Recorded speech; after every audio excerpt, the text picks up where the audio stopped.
just about typical. The second I want to make a video, no matter, we've got an umbrella. We don't give up that easily.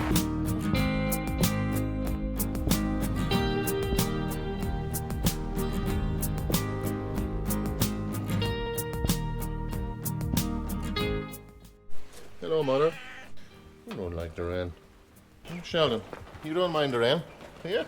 Not at all. You're always soaking. Well, this week we've been making some space in our barn. These chickens are a little bit too young yet to mix with our other chickens. We're afraid that they may get pecked a little too much. So we're keeping them here for a while with the rabbits. Hi there. How are you doing? This Martin from Gardens for Life. I'm going to give you a little tour again of our garden. That's the new garden that we've set up. It's a no-dig garden, and as you can see, the weather isn't quite as good this week. Last week we had record temperatures and nearly 30 degrees Celsius and no rain for a week, and this week we have pretty much typical Irish weather, but the plants really needed a break though from the heat too. But you know, one rain every 3 or 4 days will do. We don't need rain every day. So I'm going to show you this garden you can see in the background here. We set it up as a no-dig garden, and everything is growing. We've had about 2 weeks of planting, which we finished about 3 weeks ago, and as you can see, it is really starting to green up. And I suspect that in about a month's time it's all going to be covered. We're going to be operating as a canopy garden, which means that there'll be no space for the weeds and no more sunlight being wasted and hitting the soil below. We're still working on smothering the grass here in patches, as you can see. Let's take a little walk around.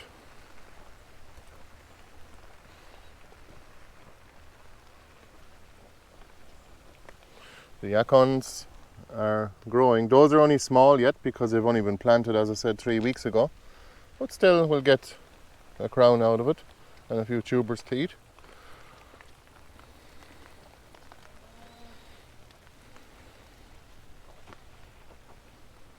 These are kohlrabis. Maybe a little late in the year to be planting those. But nevertheless, we did what we could during this growing season. We couldn't really get this garden set up any sooner because we couldn't get the compost in. This is usually what happens in our situation here, especially in the Midlands of Ireland. Between pretty much October, the beginning of October and May, for the whole winter basically, and the spring as well, it is too wet to actually drive compost or even a big tractor and trailer or a truck load of compost into the field where we can get it delivered. So we have to wait until the summertime until we can get it, and then of course that compost kind of should really rest for about at least 2 months, maybe 3 months, if not longer if possible. So we are a little bit late in the season now. Around the middle of July most of these plants have gone in, and it's okay. We'll catch the tail end of the growing season yet. I think we have another 6 to 8 weeks left in it anyway, until the end of October. A lot of these plants will actually recede when the first frost comes, the first hard frost. But in places we do actually plant other things in between that are more frost hardy. Things that can actually take over the space when these summer crops, like the acorn for example, has finished. We have a Chinese yam here, a fern, that has to come out because we have too much of that. And some grasses here too, those aren't supposed to be here. But there's also some Egyptian onions growing here in between. And we also have chard, which is much hardier than the potatoes that have gone in here. So I suspect that the potatoes will actually finish with the first hard frost. but the chard will continue on growing. Possibly not at low temperatures, but that's why we have usually got kale as well. But once you get the chard up to a good size, before the winter comes, before the temperatures drop and the daylight hours, I would say you'll have that for the whole winter. It'll stay put until you use it. You can basically pick it any time of the winter, and we use it for our animals because they like to eat greens every day, our rabbits and chickens, and we like to use it for ourselves as well. You can see it is quite ornamental as well. That's rainbow chard. You have red, golden and white. There's a few late potatoes. Hopefully they'll be okay. They are doing very well anyway, and they're kind of under a canopy here of ash trees, so hopefully those will actually shelter them a little bit from the early frosts. We have some thyme plants here. Never have too much time, and we're always out of thyme, and literally not just thyme itself but also the herb as well. We are using it in soups a lot and for cooking, especially with chicken and that kind of thing, but it's really healthy as well.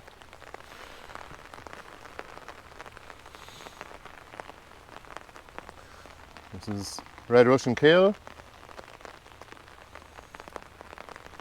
some celery,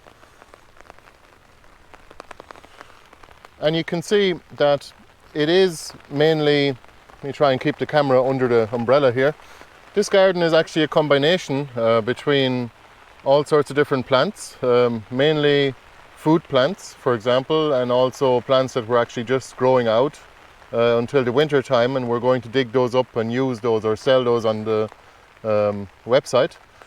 By the way, if you're interested in our winter collection, like our tubers and our cuttings and bare root plants, please feel free to take a look at our website. I'll put a link below. Any support is highly appreciated. And if you place your pre-order now, you get a 15% discount. And here's the code. Between our annual food plants, we like to interplant perennials, especially the likes of insectary plants that actually attract beneficial insects, such as echinaceas, for example, or even some of the annuals and biennials are actually handy as well because they can reseed by themselves, like the great mullein, the Olympic mullein and the marigold as well. Geez, the rain is getting quite bad out here. I hope the sound is okay. And of course berry bushes are always handy to have in between because it attracts the bumblebees. We found that the bumblebees actually go mad for the currants and the gooseberries, and we get the berries out of it at the end then too. Unless the birds pick them all, we have to catch those early. But you can actually grow golden varieties of raspberries and strawberries, for example, or you can grow green gooseberries which actually ripen green, and then the birds don't know they're ready. But they do figure it out eventually, so you definitely got to pick those when they're ready. Can you believe this rain?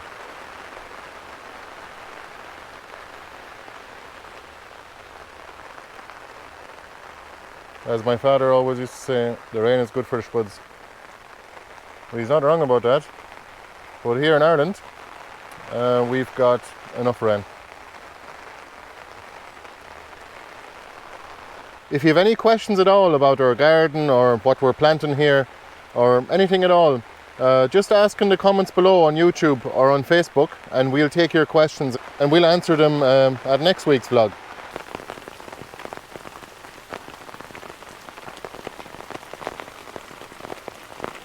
Or here at the top edge of the garden, we actually have some pawpaw trees as well, and they do need to be in the shade so that they don't burn in the sunlight, even here in Ireland.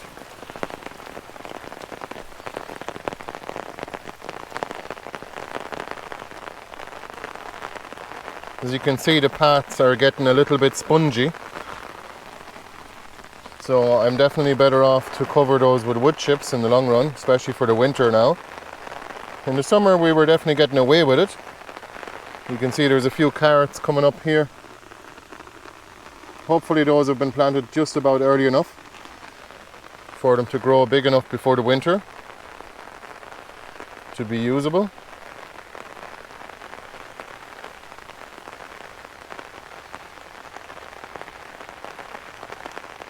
It's about 3 or 4 weeks after planting now, and as you can see, it's greening up nicely.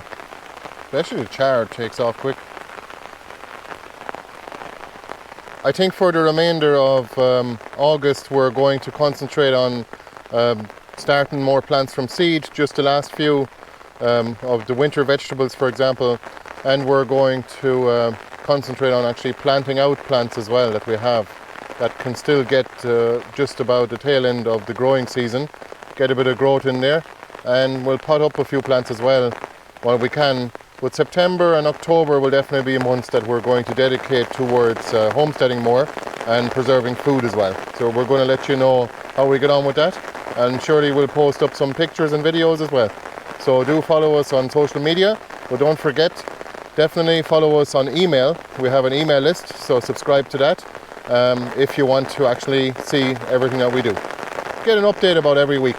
If you want to support the work we do, consider becoming a member of the Gardens for Life support community. Just go to gardensforlife.ie/members to read all about the benefits. Well, for one, it gets you 25% off everything we do year round. And thanks so much to all of you that have already signed up for the membership. Thanks a million. We really do appreciate your support. So as I said, leave a few questions below if you have any, and we will answer those at the next vlog next week on video. So thanks a million for watching, and we will see you at the next video. All the best. Bye bye. I guess I won't have to water the garden today anyway. That's good news. Well, actually, generally speaking, we do not irrigate at all. All these no-dig gardens actually hold the rain really well.